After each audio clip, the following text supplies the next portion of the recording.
Hello hi വണക്കം മക്കളെ വണക്കം. അങ്ങനെ ഇന്ന് ബസൂക്ക എന്ന സിനിമയാണ് കണ്ടത്. ഇപ്പോൾ വിഷു റിലീസായിട്ട് ഇപ്പോൾ ടോട്ടലി 4 സിനിമകൾ റിലീസാവുന്നുണ്ട്.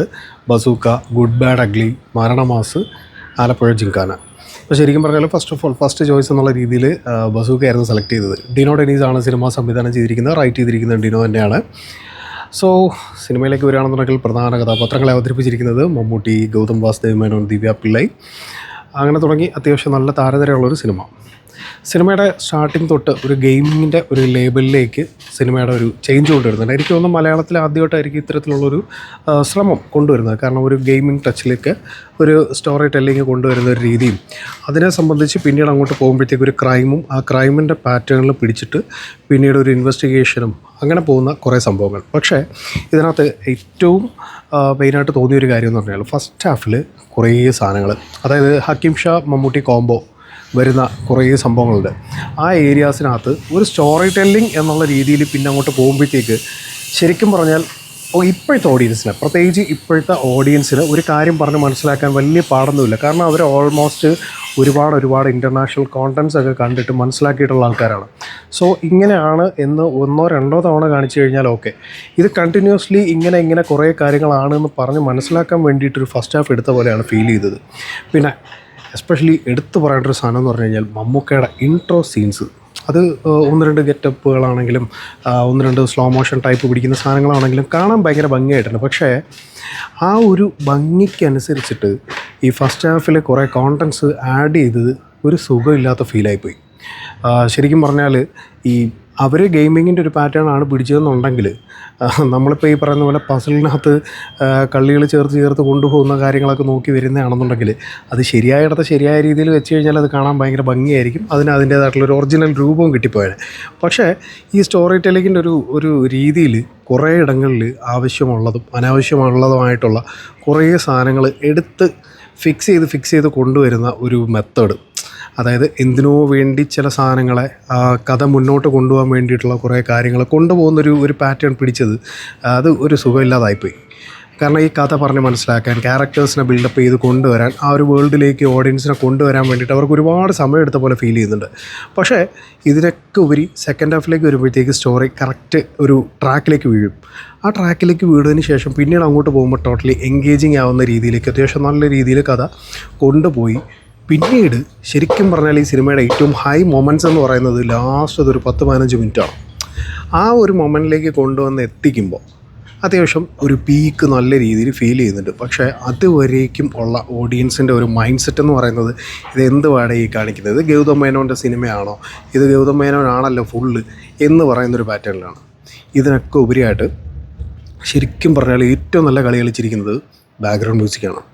അത്യാവശ്യം നല്ല രീതിയിൽ നല്ല കിട്ടിലും സാധനമാണ് ചെയ്തു വെച്ചിരിക്കുന്നത്. കുറേ ഏരിയാസൊക്കെ ഭയങ്കര ഗംഭീരം എന്ന് പറഞ്ഞു കഴിഞ്ഞാൽ ആ ഒരു പീക്ക്നെസ് ചില സ്ഥലങ്ങളിൽ കിട്ടുന്നത് പോലും ആ BGMൻ്റെ ഗുണം കൊണ്ട് മാത്രമാണ്.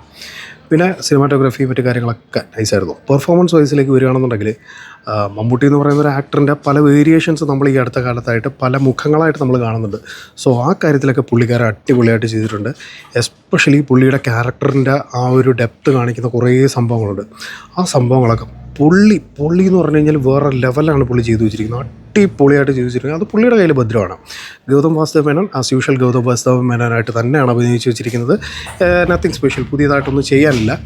പിന്നെ അതുപോലെ തന്നെ പറയാനുള്ളത് ഹക്കീം ഷായുടെ ക്യാരക്ടർ ഒരു സോഫ്റ്റ്വെയർ ടെക്കി, അതുപോലെ തന്നെ ഒരു ഗെയിമർ എന്ന് പറയുന്ന ഒരു പൊസിഷനിലേക്ക് ഹക്കീം ഷായെ പോലൊരു ആക്ടറിനെ കൊണ്ടുവന്ന് വെക്കേണ്ട ഒരു കാര്യം ഉണ്ടായിരുന്നു എന്ന് എനിക്ക് തോന്നുന്നില്ല. കാരണം പുള്ളി അതിനൊട്ടും ആപ്റ്റായിട്ട് ഫീൽ ചെയ്യുന്നില്ല. പുള്ളിക്ക് കുറച്ചുകൂടെ ഹെവി ആയിട്ടുള്ള ക്യാരക്ടേഴ്സ് ചെയ്യുന്നതായിരിക്കും ഏറ്റവും ബെസ്റ്റായിട്ട് എനിക്ക് തോന്നിയത്. ബട്ട് എന്നിരുന്നാലും പുള്ളിക്ക് ചെയ്യാനുള്ളൊരു ക്യാരക്ടർ പുള്ളി അത്യാവശ്യം നന്നായിട്ട് ചെയ്തു. ഓക്കെ ഫീൽ എന്നുള്ള രീതിയിൽ പുള്ളി ചെയ്തു വെച്ചു. പിന്നെ അവിടെ നോക്കുകയാണെന്നുണ്ടെങ്കിൽ നമ്മളെ ബിഗ് ബിയിൽ ഇയാടെ അനിയനായിട്ട് വരുന്ന മറ്റേ ആ പുള്ളിക്കാരന് ഒരു ക്യാരക്ടർ ഉണ്ടോ എന്ന് ചോദിച്ചു കഴിഞ്ഞാൽ അത് കുഴപ്പമില്ലാത്തൊരു ക്യാരക്ടർ എന്ന് മാത്രമേ പറയാൻ പറ്റുള്ളൂ. പിന്നെ നോക്കുകയാണെന്നുണ്ടെങ്കിൽ ദിവ്യ പിള്ളൈ, പിന്നെ അതിനകത്തൊരു കൊച്ചുപ്പയ്യനുണ്ട് അവൻ. അങ്ങനെ ഓരോരുത്തരും വരുന്നത് അവരവരുടെ ക്യാരക്ടേഴ്സ് ഒരു സൈഡിൽ പിടിച്ചങ്ങ് പോകുന്നു എന്നുള്ളതിനപ്പുറത്തേക്ക് നോക്കുകയാണെന്നുണ്ടെങ്കിൽ ത്രൂ ഔട്ട് ഇത് ഫസ്റ്റ് ഹാഫൊക്കെ നോക്കുകയാണെന്നുണ്ടെങ്കിൽ ഗൗതം വാസുദേവ് മേനോൻ ഷോ എന്ന് വേണം പറയാൻ. കാരണം ഗൗതം വാസുദേവ് മേനോൻ്റെ സ്ലോ മോഷൻസ്, ഗൗതം വാസുദേവ് മേനോൻ്റെ കുറേ സംഭവങ്ങൾ, ഇത്രയും ഹൈപ്പ് ഉണ്ടാക്കി വെച്ചൊരു പോലീസുകാരൻ പിന്നീട് അങ്ങോട്ട് വരുമ്പോഴത്തേക്ക് മുട്ടയിൽ എഴുന്നൊരു കാഴ്ചയാണ് നമ്മൾ കണ്ടുകൊണ്ടിരിക്കുന്നത്. അത്രയും ഗംഭീരമായിട്ടുള്ള ഒരു പ്ലാനിങ് ചിലയിടത്ത് നടക്കുന്നത് കൊണ്ടാണ് ഇങ്ങനെ സംഭവിക്കുന്നത് എന്നുള്ളത് നമുക്ക് മനസ്സിലാക്കാൻ പറ്റും. പിന്നെ ഇതിനകത്ത് ഗെയിമിംഗ് ടോൺ പിടിച്ചിട്ടുള്ള കുറേ സാധനങ്ങളുണ്ട്, അത് പൊളിയാണ്. പിന്നെ അതുപോലെ തന്നെ ഒരു ഇൻ്റർനാഷണൽ ക്വാളിറ്റി ബേസ് ചെയ്തിട്ടുള്ളൊരു സിനിമാറ്റോഗ്രഫി ടച്ചൊക്കെ നമുക്ക് ഫീൽ ചെയ്യും. കാരണം ഇപ്പോൾ നമ്മൾ ഒരു ഇൻ്റർനാഷണൽ മൂവിയിൽ പിന്നെ നമുക്ക് കിട്ടുന്ന കുറേ ഒരു സ്റ്റൈൽ ടച്ചൊക്കെ ഉണ്ടല്ലോ, ആ ടച്ചൊക്കെ പിടിക്കാൻ ശ്രമിച്ചിട്ടുണ്ട്. പക്ഷേ അതിനപ്പുറത്തേക്ക് നോക്കുമ്പോൾ സംഭവം ചിലയിടത്ത് നല്ല രീതിയിൽ അങ്ങ് ഒഴുകിപ്പോയിട്ടുണ്ട്. പിന്നെ ഇതിനകത്തെ കാസ്റ്റിങ്ങിൽ കുറേ പാളിച്ചകളുണ്ട്. അതായത് എടുത്തു നോക്കുകയാണെന്നുണ്ടെങ്കിൽ ഇതിനകത്ത് ജൂനിയർ ആർട്ടിസ്റ്റുകളായിട്ട് വിളിച്ചു വെച്ചിരിക്കുന്ന കുറേ സാധനങ്ങളുണ്ട്. ഇതൊക്കെ ചുമ്മാ ഇരുന്ന് എന്തൊക്കെയൊക്കെയോ കാണിക്കുന്ന പോലത്തെ കുറേ ഫീല്. പ്രത്യേകിച്ച് അവർക്കൊന്നും ചെയ്യാൻ കൊടുത്തിരിക്കുന്ന പോർഷൻ പോലും നേരെ ചെയ്യാത്ത ഒരു കമൻട്രി പറയുന്നൊരു സീനൊക്കെ ഉണ്ട്. എൻ്റെ അമ്മോ ചിരിച്ച് ചത്ത്. അതുപോലെ തന്നെ ഒരു ക്യാമിയോ കൊണ്ട് വെച്ചിട്ടുണ്ട്. കോമഡി ആക്കരുത്, അത്യാവശ്യം സീരിയസ് ആക്കണേ, സ്ഥിരം ക്ലീഷേ കോമഡി പോലെ കൊണ്ടുവന്ന് വെക്കരുതേ എന്ന് വിചാരിച്ചെടുത്ത് ലോക റോക്കറ്റ് സാധനത്തിൽ കൊണ്ടുവന്ന് ഇറക്കി വെച്ചിട്ടുണ്ട്. പിന്നെ അങ്ങോട്ട് നോക്കുമ്പോഴത്തേക്ക് സെക്കൻഡ് ഹാഫാണ് ആക്ച്വലി കുറച്ചുകൂടെ ഒന്ന് ആശ്വാസമായിട്ട് മാറുന്നത്. അത് അത്യാവശ്യം നല്ല രീതിയിൽ കൊണ്ടുപോയിട്ടുണ്ട്. ആൻഡ് ഓൾസോ ക്ലൈമാക്സ് പോർഷനിൽ അത്യാവശ്യം നല്ല രീതിയിൽ കാര്യങ്ങൾ വന്നിട്ടുമുണ്ട്. എന്നിരുന്നാൽ പോലും അതിനകത്ത് ഒരു കാര്യമില്ലാത്തൊരു ഗ്രീൻ സ്ക്രീൻ സാധനങ്ങളൊക്കെ കൊണ്ടുവന്ന് വെക്കേണ്ട ആവശ്യമില്ലായിരുന്നു എന്നുള്ളൊരു ഫീലും കൂടെ ഉണ്ട്. ടോട്ടലി നോക്കുകയാണെന്നുണ്ടെങ്കിൽ ടെക്നിക്കൽ സൈഡ് അത്യാവശ്യം നല്ല രീതിയിൽ മികച്ചു നിന്നു. അതുപോലെ തന്നെ സ്റ്റോറി വൈസ് കുറച്ചുകൂടെ ഒന്ന് പിടിച്ചിരുന്നെങ്കിൽ കുറച്ചുകൂടെ ബെറ്റർ ആക്കാമായിരുന്നു എന്നുള്ളൊരു ഫീൽ തോന്നി. പെർഫോമൻസ് വൈസ് എല്ലാവരും അവരവരുടെ ക്യാരക്ടേഴ്സ് നൈസായിട്ട് ചെയ്തിട്ടുണ്ട്. ബാക്ക്ഗ്രൗണ്ട് മ്യൂസിക്കാണ് സിനിമയിൽ ഏറ്റവും കൂടുതൽ നന്നായിട്ട് പിടിച്ചിരുന്നൊരു സാധനമായിട്ട് എനിക്ക് ഫീൽ ചെയ്തു. അത്യാവശ്യം നല്ല രീതിയിൽ തന്നെ വർക്കായിട്ടുണ്ട്. അപ്പോൾ ടോട്ടലി നോക്കുകയാണെന്നുണ്ടെങ്കിൽ ഒരു വൺ ടൈം വാച്ചിന് പറ്റിയ ഒരു മൂവി എന്നുള്ളതിനപ്പുറത്തേക്ക് പ്രത്യേകിച്ചൊന്നും വലിയ കാര്യങ്ങളായിട്ടൊന്നും തോന്നാത്ത ഒരു ഫീലാണ് എനിക്ക് തോന്നിയത്. അതുപോലെ തന്നെ സിനിമ കണ്ടിറങ്ങുമ്പോൾ നിങ്ങൾക്ക് മറ്റെവിടെയെങ്കിലും വേറെ ഏതെങ്കിലും ഒരു സിനിമ ഓർമ്മ വരികയാണെന്നുണ്ടെങ്കിൽ അത് യാദൃശ്ചികം മാത്രമായിരിക്കും. എനിവേ കൂടുതലൊന്നും പറയാനില്ല. അപ്പോൾ ഫസ്റ്റ് മൂവി കണ്ടു, ഇനി ബാക്കി 3 കൂടെ കണ്ടു തീർക്കാനുണ്ട്. സോ അടുത്തതായിട്ട് മരണമാസത്തിന് പോകുന്നു. അതിൻ്റെ റിവ്യൂ ഉടനെ തന്നെ വരുന്നതായിരിക്കും. ഇൻ ഷോർട്ട് മല്ലു സിനിമയ്ക്ക് കൊടുക്കുന്ന റേറ്റിംഗ് 3 out of 5 ആണ്.